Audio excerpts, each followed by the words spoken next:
चला आज हा टेस्टी इडली ढोकळा बनवूया. त्यासाठी ना मी आधी इथे गंजामध्ये एका वाटीच्या प्रमाणाने बेसन घेतलेलं आहे. तेवढाच रवा घेतलेला आहे. रवा बारीक जाड कुठलाही घेऊ शकता आणि तेवढंच दही घेतलंय. मेजरमेंटसाठी तुम्ही कुठलंही भांडं वापरू शकता. फक्त मेजरमेंट सेम असायला पाहिजे. त्यानंतर मी यामध्ये लिंबू टाकते आहे, म्हणजे लिंबाचा रस टाकते आहे. हळद टाकली आहे. त्यानंतर पिठी साखर टाकलेली आहे थोडीशी. चवीनुसार मीठ टाकलंय आणि त्यानंतर यामध्ये थोडंसं तेल टाकलंय आणि याला आता पाणी टाकून व्यवस्थितपणे मिक्स करून घेते. हे ना आपल्याला थोडं पातळसरच बनवायचं आहे आणि त्यानंतर त्याला 15 मिनिटासाठी रेस्ट करायला ठेवायचं आहे. 15 मिनिटानंतर बॅटरची कन्सिस्टन्सी तुम्ही बघू शकता.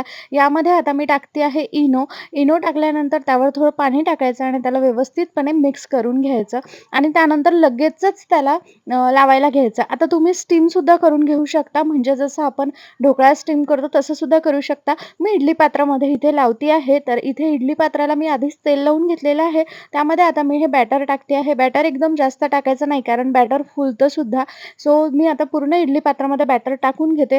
त्यानंतर 15 मिनिटासाठी मी हा कुकर होऊ देते आहे. आता माझ्या बॅटरमधलं ना थोडंसं बॅटर शिल्लक राहिलेलं होतं आणि इडलीचा कुकर गार होऊ देईपर्यंत मी वेट करू शकत नव्हते. नाहीतर ते बॅटर खराब झालेलं असतं. त्यामध्ये इनो टाकलेलं होतं त्यामुळे. सो मी इथे साधा कुकर घेते आहे.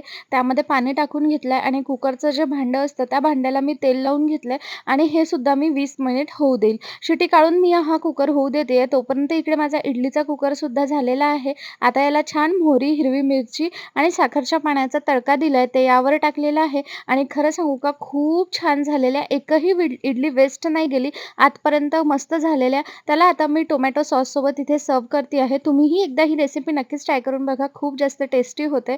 तुम्ही कशाही सोबत खाऊ शकता, चटणीसोबतही खाऊ शकता. आम्ही टोमॅटो केचप आणि हे इमलीचा सॉस आहे त्यासोबत खातोय.